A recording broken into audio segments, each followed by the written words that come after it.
তারুণ্যের প্রথম ভোট ধানের শীষের পক্ষে ভোট দিব কিসে, ভোট দিব কিসে।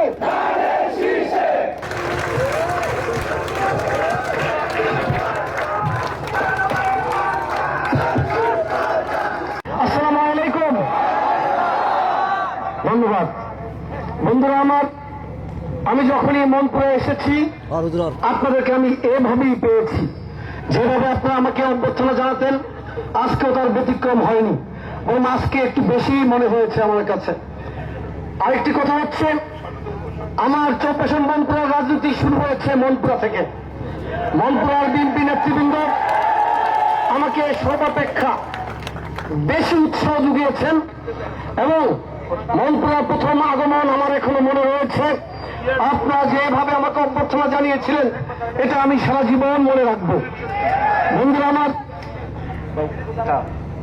আমাদের প্রিয় নেতা বিএনপির ভারপ্রাপ্ত চেয়ারম্যান জনাব তারেক রহমান, আমাদের প্রিয় নেত্রী যিনি শহীদ রাষ্ট্রপতি জিয়া রহমানের পরে বাংলাদেশের জাতীয় পতাকা এবং বাংলাদেশ জাতীয় দল বিএনপির পতাকা বহন করেছেন, তারা আমাকে ধানের শীষের প্রতীক হাতে তুলে দিয়ে আপনাদের কাছে পাঠিয়েছেন। আমি এই জন্য শুকরিয়া আদায় করছি মহান রব্বুল আলামিনের, যিনি আমাকে আজকের এই অবস্থানে আসার জন্য রহমত করেছেন, দয়া করেছেন। কারণ আমি এক সময় মিছিলের পিছন থেকে রাজনীতি শুরু করেছি, সেই আমাকে রব্বুল আলামিন একটু একটু করে সামনে আসার যোগ্যতা দিয়েছেন, এবং আজকে আপনাদের প্রতিনিধি হবার সুযোগ করে দিয়েছেন। আমি এর জন্য শুকরিয়া আদায় করছি, আলহামদুলিল্লাহ। বন্ধুরা আমার, স্মরণ করছি শহীদ রাষ্ট্রপতি জিয়া রহমানকে, যিনি বাংলাদেশের প্রথম সংস্কার শুরু করেছিলেন। একদলীয় বাকশাল থেকে সংস্কারের মধ্য দিয়ে বহুদলীয় গণতন্ত্রে বাংলাদেশের মানুষকে উপহার দিয়েছিলেন। সংকীর্ণ একটি এবং অসম্পূর্ণ একটি জাতীয়তাবাদ, অর্থাৎ বাঙালি জাতীয়তাবাদ থেকে বাংলাদেশি জাতীয়তাবাদের তিনি সূচনা করেছেন, এবং বাংলাদেশের প্রতিটি মানুষকে একটি পরিচয় আবদ্ধ করেছেন।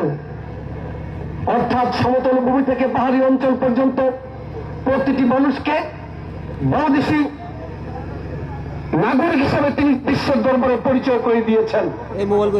আমি শ্রদ্ধা জানাচ্ছি আমাদের প্রিয় নেত্রী দেশনেত্রী বেগম খালেদা জিয়াকে, যিনি গণতন্ত্রের জন্য সংগ্রাম করতে করতে গণতন্ত্রের সমর্থক শব্দে পরিণত হয়েছেন। আমরা যাকে মাদার অফ ডেমোক্রেসি হিসেবে অভিহিত করতে সবচাইতে বেশি পছন্দ করি। বন্ধুরা আমার, আমি সম্মান জানাচ্ছি আমার প্রিয় নেতা বিএনপির ভারপ্রাপ্ত চেয়ারম্যান জনাব তারেক রহমানের প্রতি, যিনি হাজার মাইল দূরে থেকেও গত 16 বছর বাংলাদেশে ফ্যাসিবাদ বিরোধী আন্দোলনের নেতৃত্ব দিয়েছিলেন, বিএনপিকে ঐক্যবদ্ধ রেখেছেন, এবং বাংলাদেশের স্বাধীনতা সার্বভৌমত্ব থেকে অক্ষুণ্ণ রাখার জন্য নিরন্তর সংগ্রাম করে যাচ্ছেন এখনো। যাকে সাথে নিয়ে আগামী দিনে বাংলাদেশে আমরা গণতন্ত্রের অভিষেক উদযাপন করার স্বপ্ন দেখি জনাব তারেক রহমানের প্রতি। বন্ধুরা আমার, ইতিমধ্যে আপনারা শুনেছেন বিএনপি তার দলীয় নমিনেশন প্রার্থীদের নাম ঘোষণা করেছে, যার মধ্যে ভোলাচার অর্থাৎ চৌপাশন মনপুরার প্রার্থী হিসেবে আমার নামও ঘোষণা করেছে।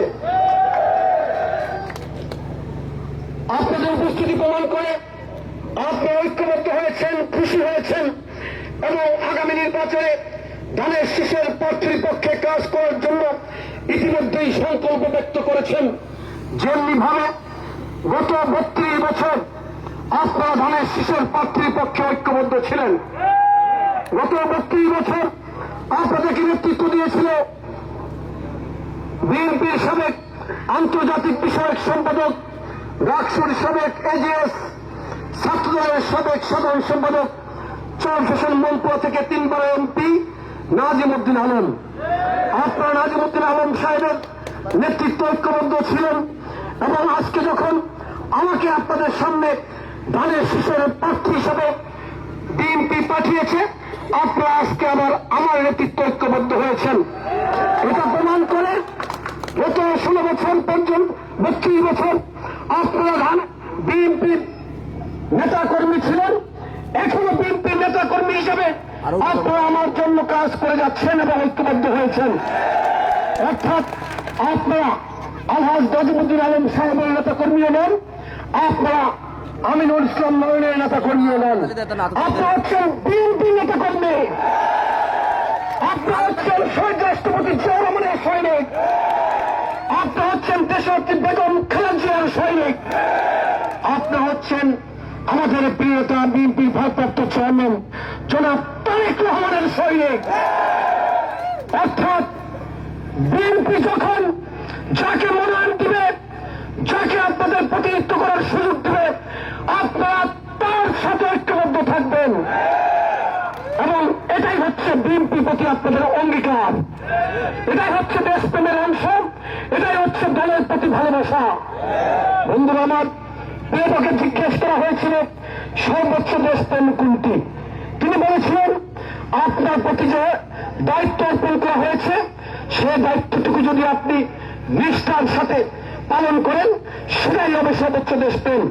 এই মুহূর্তে আপনাদের দেশপ্রেম হচ্ছে আপনারা ঐক্যবদ্ধভাবে ধানের শীষের পক্ষে আগামী নির্বাচনে ধানের শীষের প্রার্থীকে জিতিয়ে দেওয়ার জন্য কাজ করবেন। বন্ধুরা আমার, অর্থাৎ আজকে থেকে ভোটের দিন ভোট গণনা শেষ হবার পরে রেলস্ট্রিটে সাইন না হওয়া পর্যন্ত আপনারা ভোট কেন্দ্রে অবস্থান করবেন। বন্ধুরা আমার, স্বচ্ছ গ্রহণযোগ্য একটি নির্বাচনের মধ্য দিয়ে আমি বিজয়ী হতে পারি এবং বাংলাদেশে যদি মানুষের ভালোবাসার ম্যান্ডেট নিয়ে বিএনপি সরকার গঠন করতে পারে তাহলে আমাদের নেতা জনাব তারেক রহমান ইতিমধ্যেই রাষ্ট্র সংস্কারের যে 31 দফা ঘোষণা করেছেন সেই 31 দফার মধ্যে তিনি বাংলাদেশের প্রতিটি নাগরিকের অধিকারের কথা বলেছেন।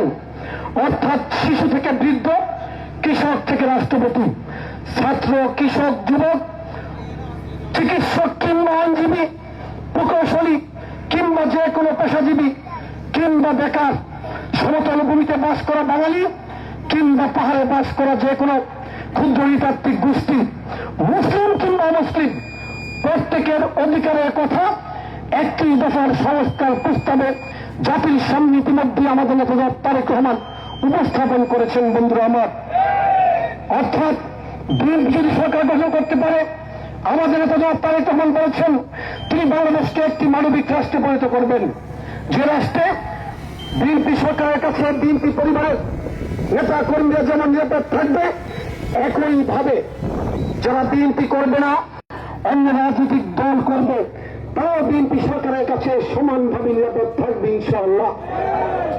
সেই ধারাবাহিকতায় চরপেশন মন্ত্রে আমি একাধিকবার বলেছি আপনারা যারা আমার সাথে রয়েছেন তারা ইনশাআল্লাহ আমার কাছে যেমন নিরাপদ থাকবেন, যারা আমার কাছে আসেননি কিংবা কোনো কারণে আমাকে হয়তো পছন্দ নাও করতে পারেন তারা ভবিষ্যতে ইনশাআল্লাহ আমার কাছে সমানভাবে নিরাপদ থাকবেন।